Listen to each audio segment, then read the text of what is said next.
बनना है तो ईश्वर की नज़रों में अच्छा बनिए, क्योंकि दुनिया तो लाख कोशिश करने के बाद भी बुरा ही मानेगी। आज की महर्षि वाल्मीकि ने जब रामायण लिखी तो नारद जी उनके पास पहुंचे जानने के लिए कि ये कैसे लिखे, क्या लिखा है प्रभु के बारे में, उनकी कथा के बारे में। तो महर्षि वाल्मीकि जी ने पढ़ के सुनाना शुरू किया कि ये जब रामायण पूरी हो गई तो नारद जी के जो भाव थे वो ज़्यादा खुश वाले नहीं थे। महर्षि वाल्मीकि ने पूछा कि ये कैसी लगी आपको नारद जी? नारद जी बोले कि आपने लिखी तो अच्छी है, लेकिन ऐसा बोल के वो चुप हो गए। महर्षि वाल्मीकि ने पूछा लेकिन क्या, पूरा करो। नारद जी बोले हनुमान जी ने जो लिखी है ना वो अद्भुत लिखी है, बहुत ही अच्छी लिखी है। ऐसा बोल करके वो वहां से तो चले गए, लेकिन ये जो विचार था, बात थी, महर्षि वाल्मीकि के दिमाग में बार बार घूमने लगी। उन्होंने बहुत कोशिश की लेकिन बार बार ये विचार आ रहा था। उन्होंने सोचा कि चलिए चले थे मिल के आते हैं हनुमान जी से, सुन के आते हैं क्या लिखा उन्होंने। लंका पर विजय प्राप्त करने के बाद प्रभु श्री राम अयोध्या में थे और हनुमान जी कुछ समय सेवा करने के बाद उनसे आज्ञा लेकर के कैलाश पर्वत पर रहने लगे थे। वहां पे भगवान शिव की आराधना कर रहे थे और अपने प्रभु का नाम जो था वो शिलालेख पर उन्होंने शुरू कर दिया था लिखना।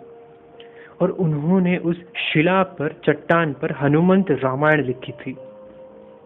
तो वही कैलाश पर्वत पर थे। महर्षि पर्वत पर जब मिलने के लिए पहुंचे, जब पहुंचे बातचीत हुई कैसे क्या है। बाद में महर्षि वाल्मीकि ने कहा कि मैंने सुना है आपने भी रामायण लिखी है, अगर मैं आपकी रामायण पढ़ पाता। तो हनुमान जी ने कहा कि वो सामने शिला पर लिखी हुई आप पढ़ सकते हैं, ये हनुमंत रामायण है। महर्षि वाल्मीकि बिना देरी किए वहां पे पहुंचे, पढ़ने लगे और पढ़ते पढ़ते उनकी आंखों से अश्रुधारा बहने लगी। व्याकरण बहुत अच्छी, वाक्यों को जिस तरीके से लिखा गया, लिखावट अच्छी थी, जो बात लिखी गई थी वो अच्छी थी, उनके आंसू ही नहीं रुक रहे थे। हनुमान जी ने देखा कि महर्षि वाल्मीकि देखिए रो रहे हैं, तो उन्होंने पूछा कि क्या हुआ, खराब लिखी, बुरी लिखी, अच्छी नहीं है? महर्षि बोले अद्भुत लिखी है, अति सुंदर। मेरे रोने का कारण ये है कि जो मैंने लिखी है ना, अब दुनिया उसे क्यों पढ़ेगी, आपने तो अद्भुत लिखी है। और सब बोल करके वो वहां से फिर चुप हो गए। हनुमान जी ने कहा अरे इतनी सी बात, आप चिंता क्यों कर रहे हैं? महर्षि वाल्मीकि जी को अपने कंधे पर बैठाया, दूसरे कंधे पे वो शिला रखी, चट्टान रखी जिसपे हनुमंत रामायण लिखी थी। उड़ करके समुद्र के किनारे पहुंच गए। महर्षि वाल्मीकि जी के सामने समुद्र में उस शिला को बहा दिया, उस चट्टान को बहा दिया। महर्षि वाल्मीकि जी ने कहा कि ये क्या कर दिया, आपने जो लिखा था वो सब अब समुद्र में समा गया। हनुमान जी ने कहा कि आपके लिए रामायण बहुत आवश्यक है जो आपने लिखी है, क्योंकि उससे आपको दुनिया जानेगी कि महर्षि वाल्मीकि कौन है। मेरे लिए प्रभु का नाम बहुत आवश्यक है। आप रामायण की चिंता कीजिए, मैं प्रभु की चिंता करता हूँ। उस समय महर्षि वाल्मीकि को समझ आ गया कि राम से बड़ा राम का नाम। हनुमान जी ने कहा हर पल हर क्षण में उनका नाम स्मरण करता हूँ, बस कुछ नहीं चाहिए और। मेरे लिए प्रभु श्री राम आवश्यक है, उन्हें मैं याद रखूं, इसलिए तो मैं रामायण लिख रहा था। आप रामायण लिख रहे थे कि विश्व आपको याद रखे। महर्षि वाल्मीकि जी को समझ में आ गई बात।